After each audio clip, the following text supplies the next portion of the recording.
Think back to the Barack Obama campaign. I'm sure a lot of you remember a good part about it. A big criticism of his campaign, and it's a criticism I have and still have to this day, was that it was based on very little of substance. It was based on some very vague and touchy-feely terms. Hope and change and, you know, just an overall rainbows and unicorns mentality that had no basis in reality, but that's what he chose to focus his campaign on. So that was the message. And this message was put out there to the youth of America, and my God, they bought it. And that was fascinating to me, because here we have these 18 to 30-year-olds who have been, by most measures, more educated than any other generation. They've been in school, they've had bigger and better schools than most of us ever had, they've had more money thrown at education than anybody. So, you know, conventional wisdom would be that this generation of Americans should be smarter than all the generations that came before them. Well, if they were so damn smart, why didn't they see through this? You know, I said back at the time of the campaign, and a lot of other conservatives did too, you know, there's no way that such a two-dimensional and vapid message could be sold, or that people could believe it. Well, in terms of the youth, y'all made liars out of us. It did sell, somehow. So it really made me take stock, not just from a political basis, but it made me take stock of what is wrong with the youth of America that they could get such a vapid and two-dimensional and even dangerous message given to them by a presidential candidate. A guy who says he wants to spread the wealth, the most offensive thing I've ever heard a prospective presidential candidate say. They hear that and it's appealing. What's wrong with these people? Was it just the, and I've thought about this a lot, was it just the lack of life experience and general rebelliousness that we usually see out of youth? Or was it more than that? Was it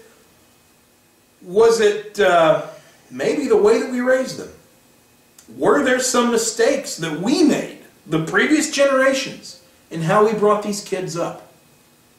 And have we been a part of the problem? The fact that so many young people could come out and hear a message of, I'm going to do everything for you, and you know, I'm going to provide everything for you, and we're going to be fair to everybody. And you know, all those evil rich capitalists, they're going to be made to pay, and you're going to get some of what they have. That message actually resonated. It was stunning to me, first of all, that it did, and horrifying that it did, but then I have to think about, well, how did they get to this point? How could this generation have gotten so messed up that a message like that is actually appealing to them and that they don't even question it? That's what I wanted to examine here today. First place to start. Let's just start with the general question of how did we raise this generation? You're 18 to 30s. What was their childhood like? Was it like ours? Was it different? Did we treat them the same way our parents treated us? Did we treat them differently than our parents treated us? Did we educate them the same way that we were educated? Or did we choose to educate them a different way? As I look back at it, I think that we raised this generation and we educated this generation in a much different format than you and I were probably raised, and that you and I were probably educated. And you know, these changes in how we raised and educated our kids happened so gradually that I don't know that we thoroughly understood at the time the negative effect that it would have. It's only now, decades after the fact, that we look upon the results of our work and we say, we made some mistakes. We made some big mistakes. So let's take a journey back in time and let's revisit the 1980s and the 1990s when these 18 to 30-year-olds were kids. Let's think back to how we raised them. the one theme that I see when I look back at that time, and let me give you some shred of credibility here. I actually have a degree in education. I did not follow through and teach, but except for this right here, I suppose this is a form of teaching, but I did not go into the school systems, but that's what I got my degree in college, was education. I got that degree in the mid-1990s. So the schooling that I went through, the training that I went through to be a teacher, was very much in tune with the theories and the mentality that were very popular and that were being widely used while this generation was being educated. And to some extent are still very widely used today. So, you know, I do have a little bit of a background in this. And as I look back on my schooling, as I look back on my training in education, the one theme that really stands out is a theme of socialization. Now relax, I'm not saying socialism. I'm not saying socialism in terms of a political ideology. I'm not going that far. What I'm saying is there's a theme of socialization in terms of interacting with other people. That socialization was a huge part of how we educated these kids. It was a huge part of the educational philosophy. It was also a huge part of the child psychology at the time. You know, they kind of worked hand in glove together. In those days, much of the educational philosophy was based around, well, we need to be inclusive of people, and you know, we need to focus more on group projects and group learning, and you know, the results of the whole rather than the results of the individual.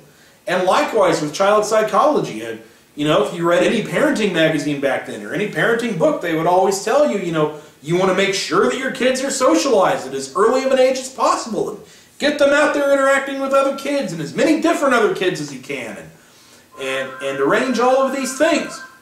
So that was something that was a big piece of what was going on in the 90s. Don't worry about the phone. If you can hear that through the camera, I'll get that later. Let the machine pick it up. But I'm on a roll here. I don't want to stop. But socialization was a huge measure of what we did with these kids in school and in even their outside of school activities, and even how a lot of parents raised those kids. And I think that emphasis on socialization really emphasized and brought about a notion and a culture of cooperation over competition. We angled away from teaching our kids how to compete with each other, and instead leaned more towards teaching them how to cooperate with each other. And you know, you hear the criticism a lot, but it was very true. Back in the 90s and back in the 2000s, we often heard about, you know, youth soccer leagues where they would play soccer or basketball or whatever, and they wouldn't keep score, you know, and that every kid got a trophy at the end of the season. And, you know, just ludicrous stuff like that. We try to take competition out of the element for so many of these kids. And we emphasize, well, you got to be part of the group, and if the group succeeds, then you succeed. And so the idea of inclusiveness in the group over the individual wants and needs really became paramount. And it's something that gradually came in. Again, there's that phone. That's probably Carl Rove calling for me. I don't know. The inclusiveness in the group over the individual wants and needs. We really shied away from that in how we raised our kids. We stopped holding them responsible for what they did and started holding them responsible for what everybody did. So it was very much an emphasis on the group. And that even extended to, you know, the story we told them about the United States of America and our own history.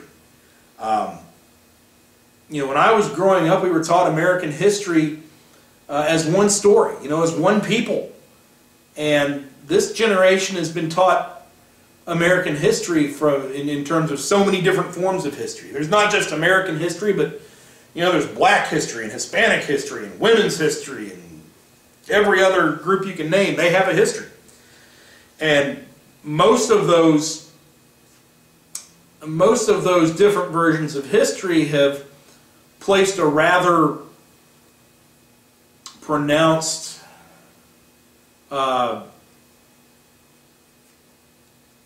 I'm drawing a blank at the word I'm looking for here, but it really placed American history as you and I know it in a negative light. It's been very critical of American history. That's really what I'm looking for. These kids have been raised at a young age to be critical of our nation and our culture and our history and how we got here. And that's not to say that you can't be critical of American history, but I think it needs to be age appropriate. And we completely lost that mentality with these kids. We taught them to be critical of America from day one. And so now they don't have that idea that our culture is the light of the world. And so now they don't have anything to latch their hats onto and to hold on to. And it's truly sad. So we emphasized the group, and then we de-emphasized America and our own history and our own culture. And, really revamped the way that our kids see the world. And in addition to talking about cooperation and group thought and group behavior, again, not just in the schools, but in the sports leagues and the activities and everything else, we stopped focusing on accomplishment. Instead, we focused on self-esteem. As I said earlier, we gave our kids trophies for showing up. We gave them trophies for taking up space and breathing air. We stopped giving them trophies for winning a game. We stopped giving them trophies for winning the league. We stopped giving them trophies for scoring more goals than everybody else. And indeed, we stopped at the school level. We stopped emphasizing, those kids and praising those kids who had better grades than everybody else. Instead, we wanted them to help the other kids. We stopped emphasizing the accomplishments that people made. And instead, we focused on a false sense of self-esteem that everybody was entitled to have, ignoring the fact of what you and I learned as we grew up. And no one really said it to us in these terms, but we learned it by being out there in the playgrounds, and we learned it by just interacting with people, that true self-esteem comes from your accomplishments. True self-esteem comes from what you do. A trophy without any reason behind it really doesn't give you self-esteem. Everybody else got a trophy too. Why is yours that big of a deal? I remember reading an old phrase one time, of course you're special, just like everybody else. And I think that's the mentality we gave these kids in minimizing their accomplishments, but trying to give them this false and plastic version of self-esteem that really was based in nothing.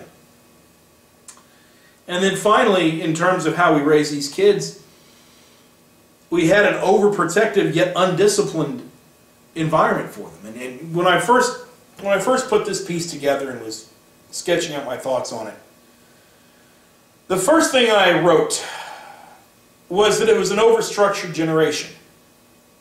And on some level that's true, because we organized play dates for them, and we organized all these different activities for them, and this generation didn't go out and play a pickup game of basketball with their friends. They instead went to a play date with the other 3-year-olds back when they were preschoolers, or their parents had arranged that, or they might be off to soccer practice, or off to cheerleading practice, or off to this club or that meeting, and everything was structured and everything was defined. On Thursday at 5, you do this. On Wednesday before school, you do that. And everything was structured and on a schedule. And that was true to some extent, but then the more I thought about it, the more I thought, there were some areas of their lives where they didn't have any structure. We didn't provide them structure when it came to their morality. Instead, we told them, well, you've got to be accepting of everybody's decisions.